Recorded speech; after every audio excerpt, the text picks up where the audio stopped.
Panjagutta accident కేసులో కొత్త twist చోటు చేసుకుంది. బౌద్ధన్ మాజీ ఎమ్మెల్యే షకీల్ పై లుకౌట్ నోటీసులు జారీ చేశారు పోలీసులు. యాక్సిడెంట్ కేసులో తన కుమారుణ్ణి తప్పించడానికి షకీల్ సహకరించారని అభియోగాలున్నాయి.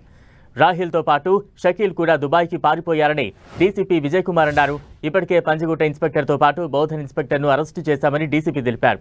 నిందితుడికి పోలీసులు సహకరించినట్లు ఆధారాలున్నాయని డీసీపీ తెలిపారు. ఈ కేసులో మొత్తం 16 మందిపై కేసులు నమోదు చేశామని అన్నారు. వీరిలో 7 పరారీలో ఉన్నారని తెలిపారు. తాజా అప్డేట్స్ అందించేందుకు మా ప్రతినిధి సునీల్ సిద్ధంగా ఉన్నారు. సునీల్, పంజగుట్ట పోలీసులు లుకౌట్ నోటీసులు జారీ చేయడం.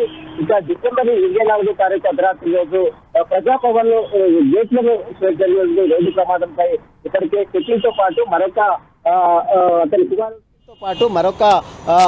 అతని కుమారుడు సాహిల్ అలియాస్ రాహిల్ పై కూడా పంజగుట్ట పోలీసులు కేసు నమోదు చేసింది. ఈ కేసులో మొత్తం 16 మందిపై కూడా పంజగుట్ట పోలీసులు ఎఫ్ఐఆర్ నమోదు చేయడం జరిగింది. ఇందులో 3 మాత్రం ప్రస్తుతం అయితే పోలీసులు అరెస్ట్ చేయడం జరిగింది. ఎప్పుడైతే కేసు నమోదైందో ఆ మరుక్షణమే షకీల్ కుమారుడు సాహిల్ అలియాస్ రాహిల్ అలియాస్ బాబా అతన్ని దుబాయ్కి తప్పించే ప్రయత్నం చేశాడు. దుబాయ్కి పారిపోయాడు. అతనితో పాటు ఈ కేసులో A3గా షకీల్ పేరును కూడా పంజగుట్ట పోలీసులు నమోదు చేయడం జరిగింది. ఇక షకీల్ ఈ కేసులో ఉన్న నేపథ్యంలో ఎప్పుడైతే అతనిపై ఎఫ్ఐఆర్ నమోదు చేశారో ఆ వెంటనే షకీల్ కూడా దుబాయ్ పారిపోయినట్లు కూడా అటు పోలీసులు ప్రస్తుతం అయితే దర్యాప్తులో వెల్లడైంది. ప్రస్తుతం ఈ కేసులో వెస్ట్ జోన్ డీసీపీగా ఉన్నటువంటి విజయ్ కుమార్ ఈరోజు కొన్ని అంశాలు కూడా ప్రస్తావించడం జరిగింది. గతంలో జూబ్లీహిల్స్ 2022 జూబ్లీహిల్స్ పోలీస్ స్టేషన్ పరిధిలో జరిగినటువంటి రోడ్డు ప్రమాదంలో ఒక చిన్న బాలుడు చనిపోయాడు. ఆ ఘటనలో కూడా షకీల్ కుమారుడు సాహిల్ అలియాస్ రాహిల్ ఉన్నట్లు కూడా గతంలో పెద్ద ఎత్తున వార్తలు వచ్చాయి. అప్పట్లో ఉన్నటువంటి పోలీస్ అధికారులను మేనేజ్ చేసి అతను పారిపోయే ప్రయత్నం చేశాడు. అదే కేసులో ఇప్పుడు ప్రస్తుతం అయితే దర్యాప్తు కొనసాగుతుంది.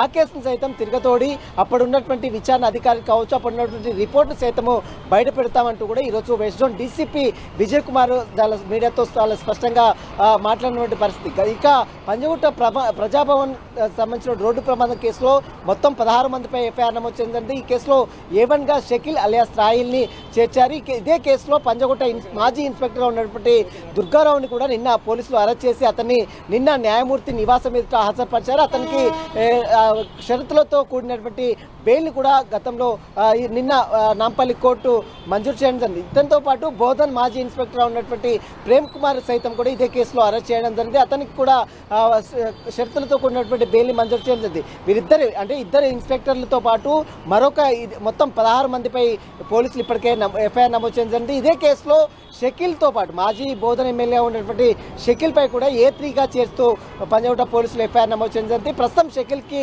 లుకౌట్ నోటీసులు జారీ చేస్తారు. దేశం విడిచి ఎక్కడికి వెళ్ళడానికి వీలేదు.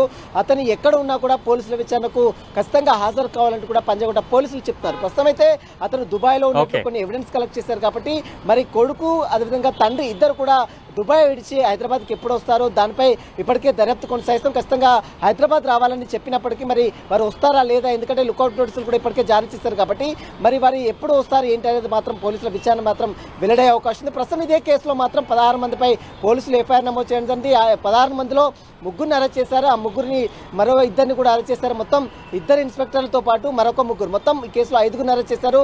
మిగిలినటువంటి వారి కోసం మాత్రం పోలీసులు గాలింపులు చర్యలు చేపడుతున్నారు. ఈ కేసులో బోధన్ మాజీ ఎమ్మెల్యేగా ఉన్నటువంటి షకీల్కి ఇప్పుడు లుకౌట్ నోటీసులు జారీ చేయడం రాష్ట్ర వ్యాప్తంగా రాజకీయంగా తీవ్ర దుమారం రేపుతుంది. షకీల్తో పాటు అతని కుమారుడు ఇద్దరు కూడా దుబాయ్ పారిపోయినట్టు కూడా పోలీసులు దర్యాప్తులో వెల్లడైంది కాబట్టి ఆ దుబాయ్ నుంచి వారిద్దరిని తీసుకొచ్చే ప్రయత్నం మాత్రం పోలీసులు చేస్తున్నారు.